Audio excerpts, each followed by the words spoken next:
Her stepmother burned her art, but she couldn't burn her destiny. The girl who spoke through colors. Aaliyah Brooks had always spoken through her hands. While other kids raised their voices, Aaliyah raised her pencil. While others argued, she shaded, blended, and created worlds on paper. At 16, she was already gifted beyond her years. Her sketchbooks were filled with faces that felt alive, eyes that followed you, hands that seemed to reach out of the page. Her teachers said she had vision. Her art club mentor said she had truth. But at home, none of that mattered. The Brooks house in Southside Chicago looked peaceful from the outside. Clean porch. Neat windows. Quiet street. Inside, it was different. Aaliyah sat on her bed late one night, drawing under a small lamp. She was working on her biggest piece yet, a full-color portrait of her late mother, Naomi Brooks. Her mother's smile lived only in memory now. Her father, Marcus Brooks, had remarried 3 years earlier. Her stepmother's name was Vanessa Brooks. Vanessa hated the drawings. "You're always wasting paper," Vanessa said one evening, leaning against the doorway. "Drawing won't feed you." Aaliyah didn't respond. She never did. Vanessa scoffed. "Just like your mother. Always dreaming." That hurt, but Aaliyah kept drawing. Art was the only place she still felt safe. Marcus Brooks loved his daughter. That much was true. But Marcus was tired. After losing Naomi to illness, loneliness swallowed him whole. When Vanessa came into his life, strong, loud, confident, he clung to her. Vanessa ran the house. What Vanessa said, went. And Vanessa did not like reminders of Naomi. The photos disappeared one by one. The stories stopped being told. And Aaliyah's art, especially when it featured her mother, became Vanessa's enemy. "You keep clinging to the past," Vanessa snapped one morning at breakfast. "This house has moved on." Aaliyah looked down at her cereal. "I haven't." Marcus shifted uncomfortably. "Vanessa, she's just..." "Just what?" Vanessa interrupted. "Disrespectful? Ungrateful." Aaliyah stood up quietly and walked away. She learned early. Silence kept the peace. Or so she thought. Everything changed the day her art teacher pulled her aside. "Aaliyah," Ms. Henderson said gently, "have you ever heard of the National Young Artists Showcase?" Aaliyah shook her head. "It's huge," Ms. Henderson continued. "Scholarships, galleries, mentors. This could change your life." Aaliyah's heart pounded. "But you'll need a full portfolio," Ms. Henderson said. "Originals. Finished pieces." That night, Aaliyah stayed up until 3 a.m. She pulled out every drawing she'd ever made: charcoal, watercolor, acrylic. She organized them carefully. For the first time in a long while, hope bloomed. She told her father the next morning. "That's amazing, baby," Marcus said, smiling. "I'm proud of you." Vanessa said nothing, but her eyes darkened. It happened on a Saturday. Marcus was at work. Vanessa was home. Aaliyah returned from the library, humming softly, backpack light, heart hopeful. She smelled smoke before she saw it. Her chest tightened. She ran to the backyard and froze. A metal drum sat in the middle of the yard. Inside it, her drawings, her paintings, her sketchbooks, burning. "Aaliyah!" she screamed. Vanessa stood nearby, arms crossed. "I cleaned," Vanessa said coldly. That trash was cluttering the house.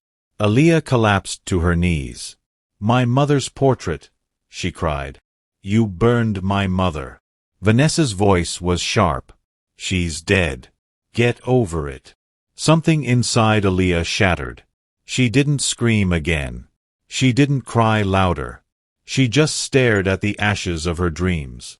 And in that silence, a fire stronger than grief began to grow.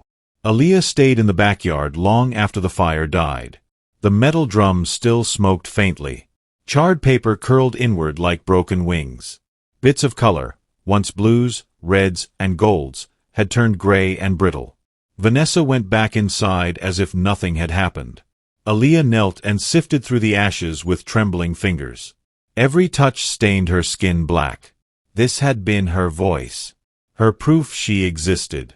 When Marcus came home that evening, he found his daughter sitting on her bed, staring at nothing. "Aaliyah," he asked softly. "Dinner's ready." She didn't answer. He noticed the black marks on her hands. "What happened?" Her voice finally came, quiet, cracked. "Ask your wife." Marcus's chest tightened. In the backyard, the truth waited. "What did you do?" he demanded when he confronted Vanessa. "I threw away junk," Vanessa replied calmly. "She needs to focus on reality, not childish fantasies." Marcus shouted. He hadn't shouted in years. That was her work.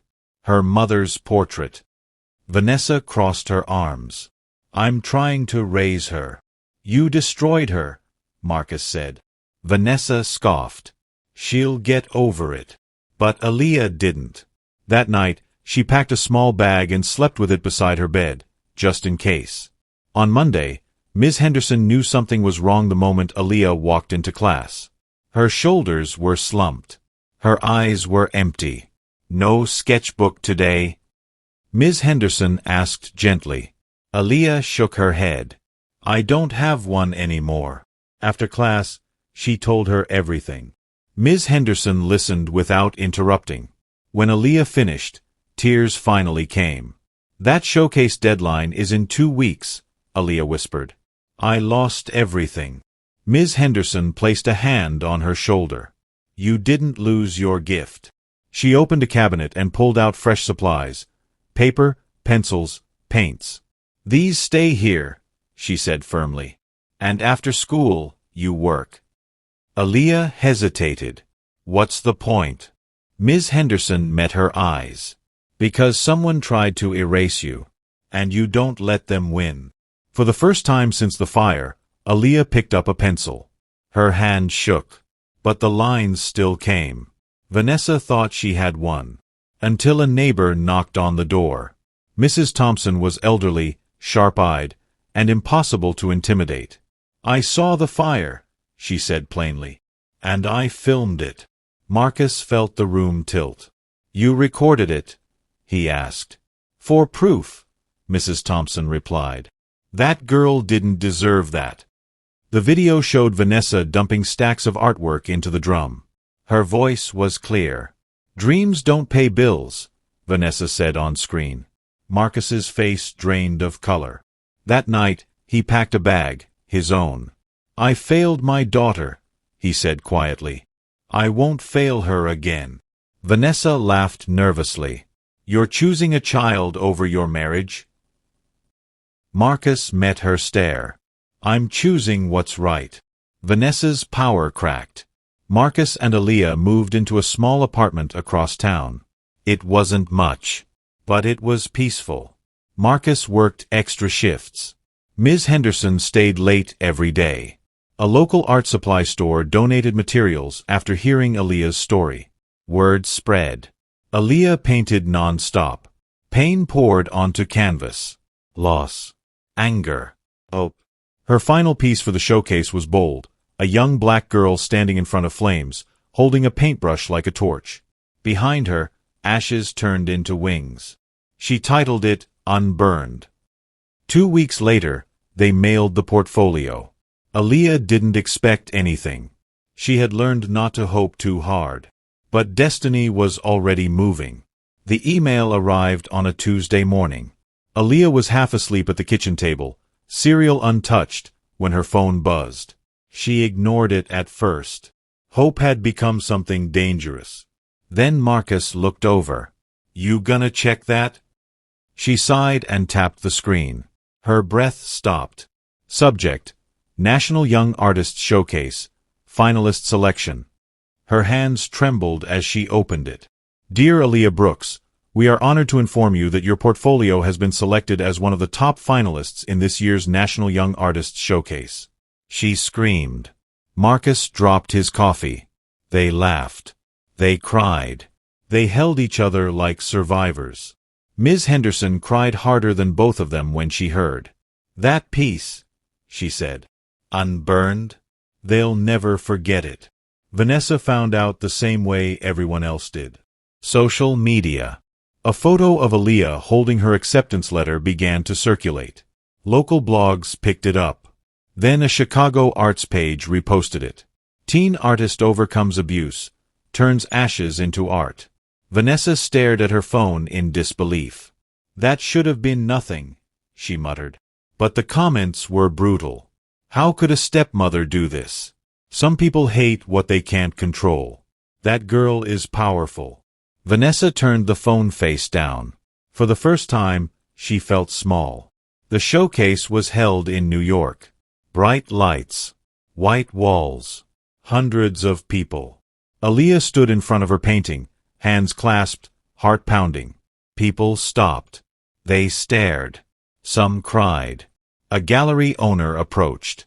"Who hurt you?" he asked softly. Aaliyah swallowed. "Someone who didn't understand me." He nodded. "You turned that pain into language." When it was her turn to speak, Aaliyah stepped up to the microphone. "My stepmother burned my art," she said calmly. Gasps filled the room. But she didn't know something. Art isn't in paper. It's in the person. Thunderous applause. Vanessa lost more than Marcus. Her job found the video. Her church distanced itself. Her friends stopped calling. One afternoon, she showed up at the apartment. "I didn't think it would matter," she said weakly. Aaliyah stood behind her father. "It mattered to me," Aaliyah said. And that was enough. The door closed. Vanessa stood alone. For the first time. 2 weeks after the showcase, another email arrived. This one made Marcus sit down. "Aaliyah," he said slowly, reading over her shoulder, "this says full scholarship." Aaliyah's mouth fell open. Tuition, housing, supplies, mentorship, all covered. The Harper Institute of Fine Arts wanted her. She pressed her hand to her chest. "Daddy, Mama would've." "I know," Marcus said, voice breaking. "She'd be so proud." That night, Aaliyah pulled out a small box she had carried since the fire.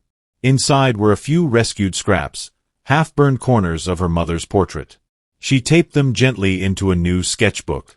Not as loss, as history. The gallery offer came next. A small but respected New York gallery wanted to feature Unburned in a group exhibition on resilience and modern black expression. Opening night was packed. Aaliyah stood beside her painting as her name appeared on the wall in clean black letters. Aaliyah Brooks. A woman in a tailored suit approached her. "I lost my sister last year," she said. "Your art helped me breathe again." Aaliyah nodded, tears in her eyes. This was bigger than her now. Vanessa tried once more. She wrote a long letter, apologies tangled with excuses. "I didn't know you were this talented. I was afraid you'd leave. I was wrong." Marcus let Aaliyah decide. She read it slowly. Then she folded it. "I forgive her," Aaliyah said. "But forgiveness doesn't mean access." Marcus smiled. "That's my girl." The letter stayed unanswered. Some bridges don't need rebuilding. On the anniversary of her mother's death, Aaliyah unveiled her final high school piece at a community center in Chicago. It was a mural. A black woman smiling softly, watching over a young girl painting beneath her. At the bottom, Aaliyah wrote, "For Naomi. You taught me to see." The crowd applauded. Aaliyah stepped back and smiled. Her art had been burned. But she had risen. Not despite the fire. Because she learned she was stronger than it.